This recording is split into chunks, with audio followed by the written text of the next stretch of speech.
Happy New Year and welcome to Discovering. 2018 has arrived, and along with it, I look forward to another year of traveling the UP.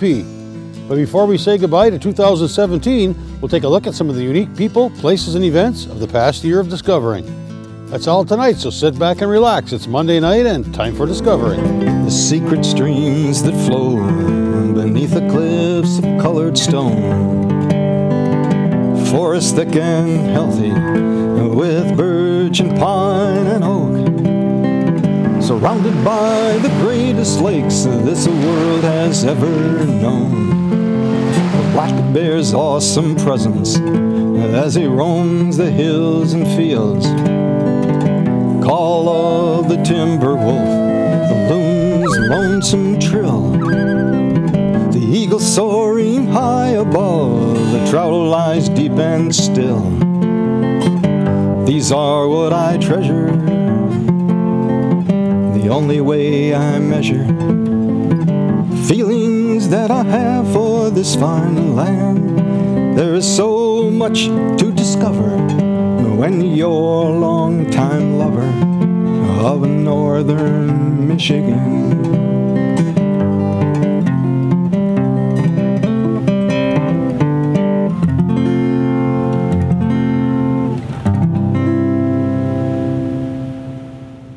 The Upper Peninsula is a special place, and whether you're talking about people, places, or events, the UP seems to add its own flavor to everything.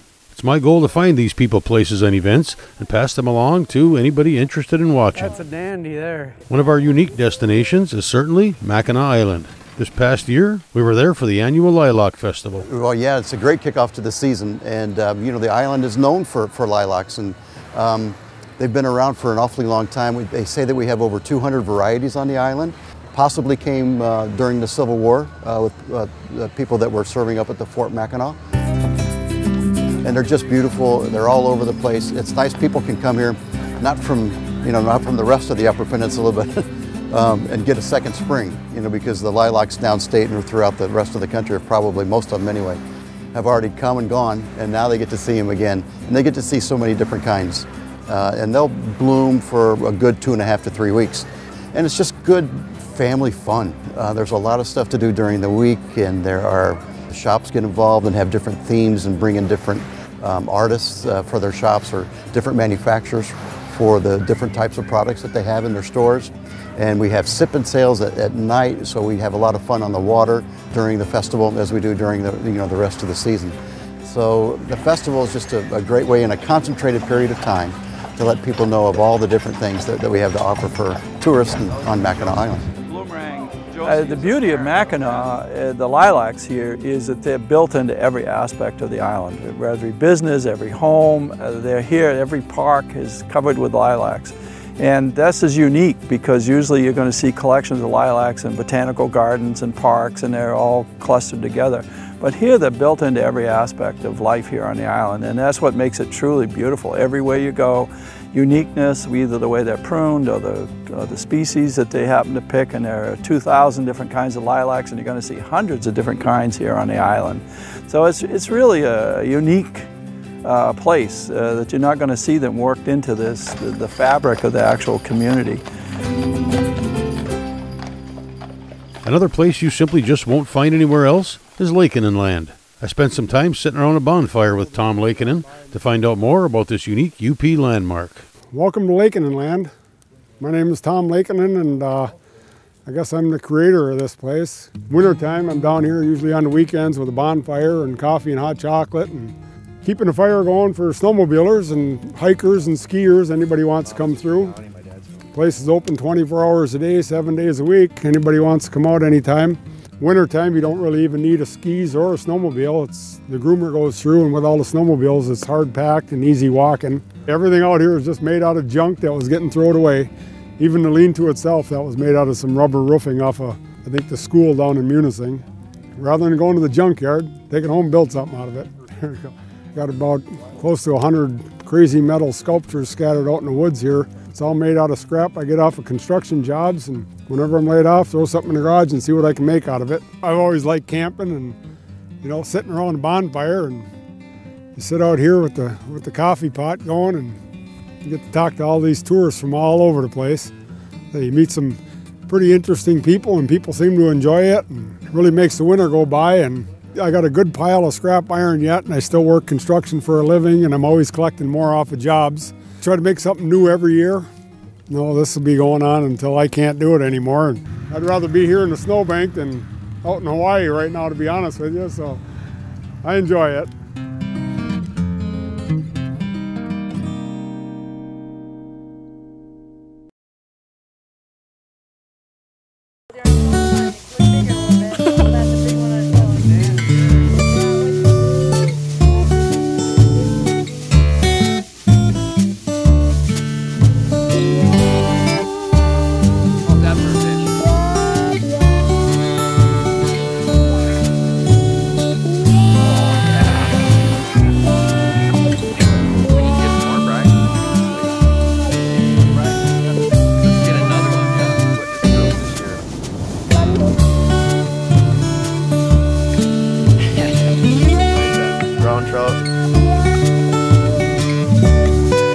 Lake trout. Dude, come here. Come on, come get this.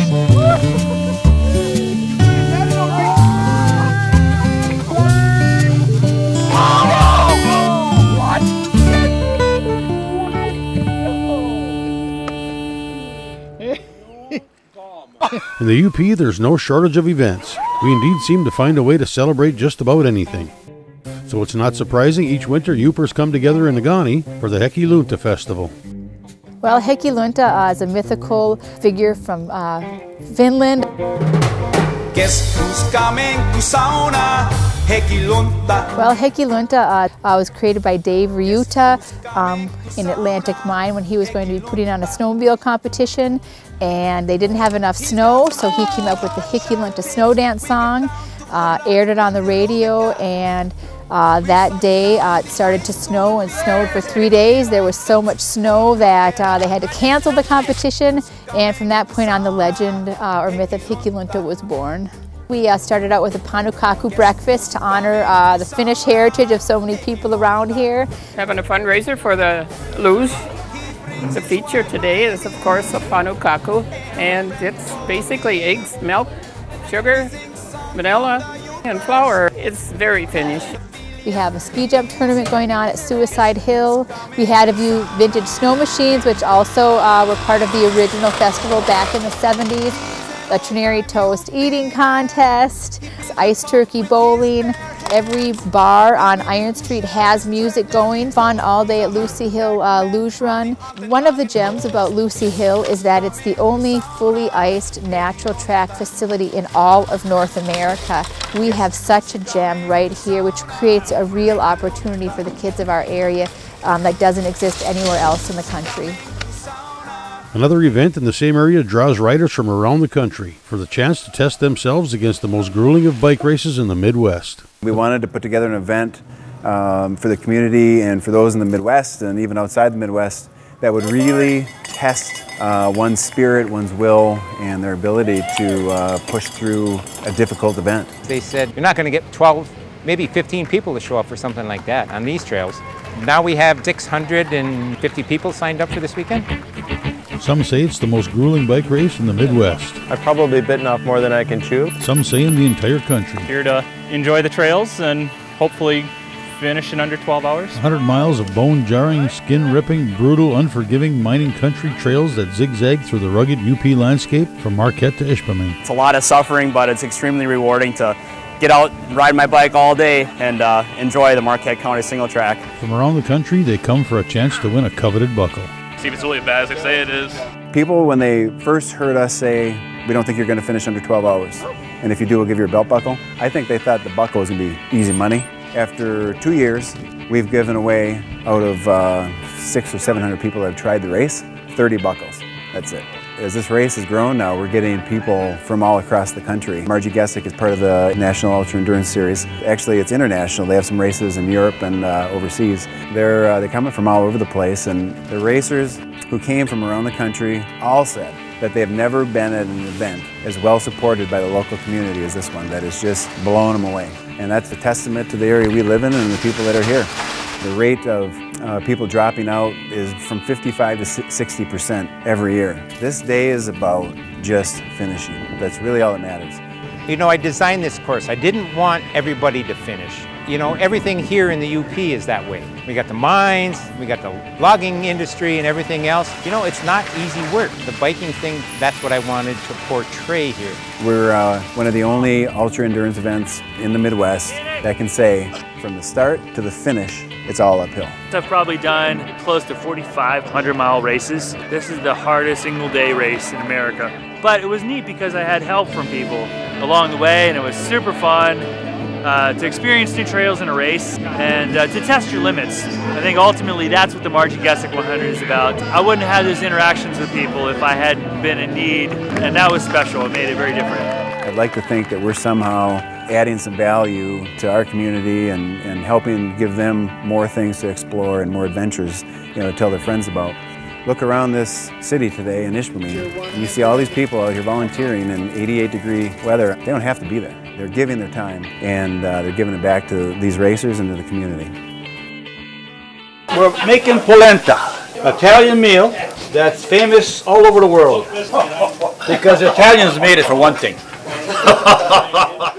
That's what it's all about. It's just people. And I think if people realize that if you get along, it'll be a better world.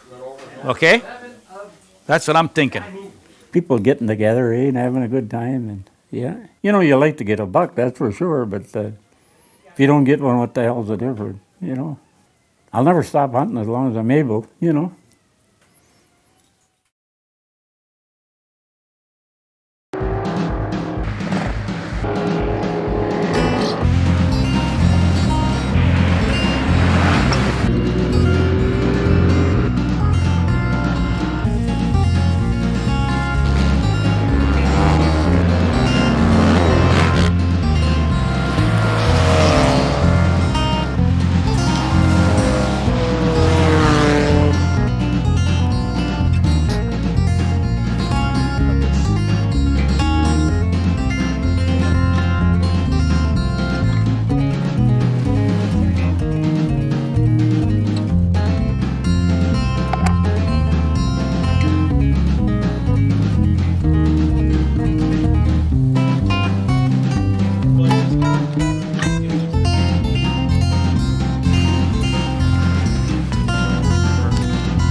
The rugged UP landscape can provide challenges of all sorts.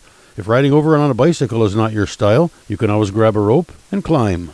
Under this side here, where we have our ropes kind of leading off over to, is going to be where we're actually climbing. So we're going to do a short little hike down to the base of this little cliff face. Not too tall, but tall enough that you're still going to have an exhilarating climb. So myself and the other rock climbing guides, we act as your belayers. So it's our job to kind of stay at the bottom and use our belay devices, which is this right here. So as you guys climb, we use the belay device in order to kind of help capture your weight. So that way, if you do take a fall, it's only going to be a couple inches, making the process incredibly safe and secure. So we work from the early spring until late fall for our rock climbing trip. So you can pretty much come anytime that we're running any of our other activities like rafting or zip lining or paintballing. And again, it's all about pushing your limits. Everything we do here at Wildman is called challenge by choice. So we're gonna do our hardest to push you out of your element, but we'll never make you do anything that you wouldn't wanna do, you know? I'd probably have to say is the combination of the mental and physical challenge. So being able to like look at a rock face and kind of not think that you're gonna be able to make it up there, but then kind of actually giving it a try, approaching the rock climb and battling that mentality of like, I can fall at any second, you know, and also combating the physical strength aspect of it, of like, do I have enough energy or enough power to make myself kind of complete this climb? So I think that's probably my favorite part and the most challenging part about rock climbing. And that's the best feeling in the world, you know? It's like when you finally do conquer the rock climb, you know, you kind of prove to yourself and to the rock itself that like you're physically and mentally capable to make that challenge complete.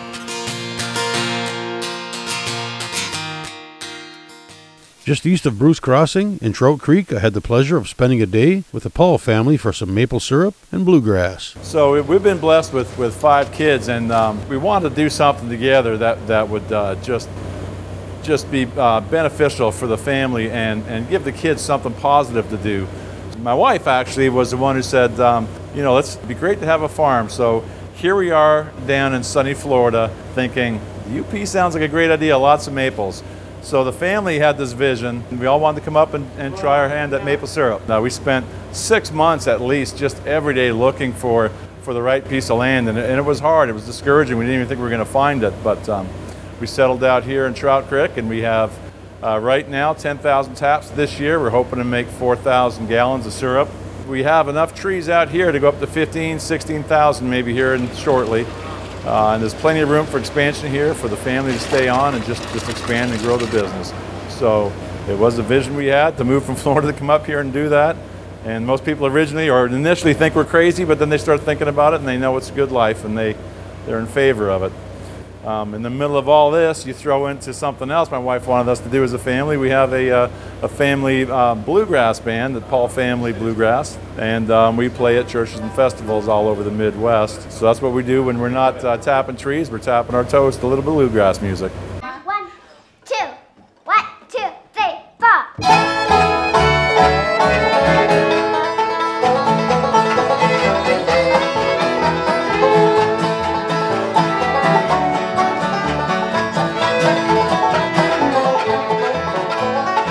So, you know, and looking ahead down the line or down the road, I mean, you know, I don't know what the Lord's going to give us, but I do know that there's opportunity here, and the boys have shown an interest in it. And I mean, we're up here, they love it, and so we're looking to expand and for them to take over as Tracy and I find a little cabin on the lake somewhere. We're not telling them where. Yeah, we're not telling them where.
Winter means cold and snow, but that doesn't mean we stop to wait for it to change.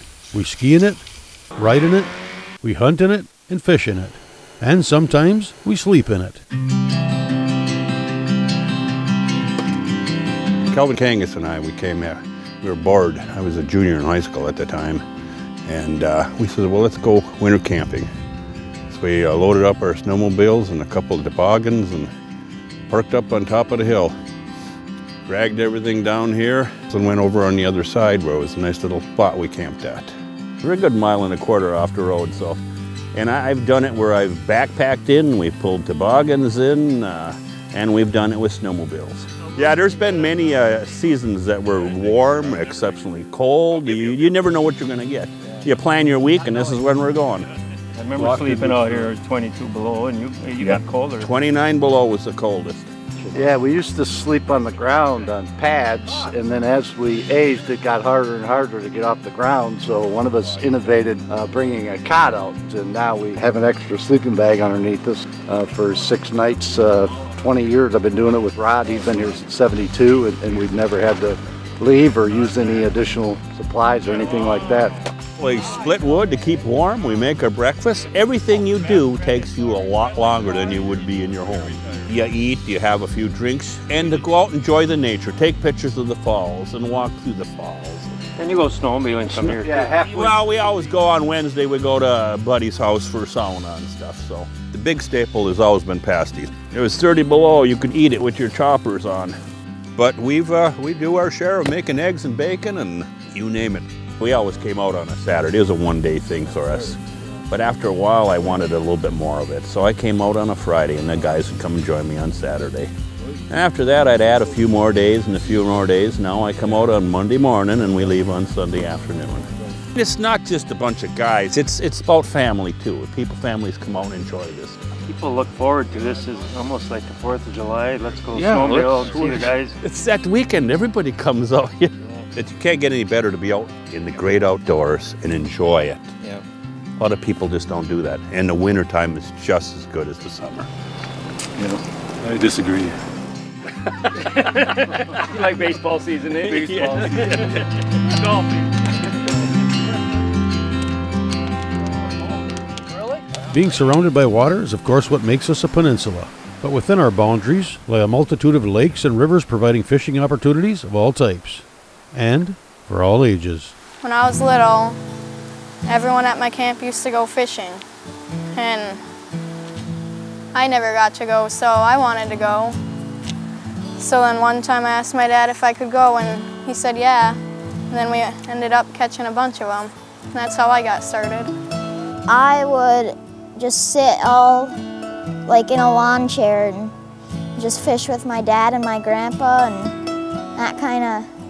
that's what kind of got me started. And we would spend a lot of time down at the river catching chubs. And I like to do what a lot of other people don't, and a lot of kids at my school and stuff aren't really into fishing. And they're all on their phones and doing other stuff. Playing sports. I do like sports, but I gotta say I like fishing more. Lots of our kids in the school just play video games while we're here fishing. One time I said like more kids should do this or something, and if they did, we wouldn't have all these fish to catch, but then if they did, then there'd probably be a whole nother generation of outdoorsmen and women and all that.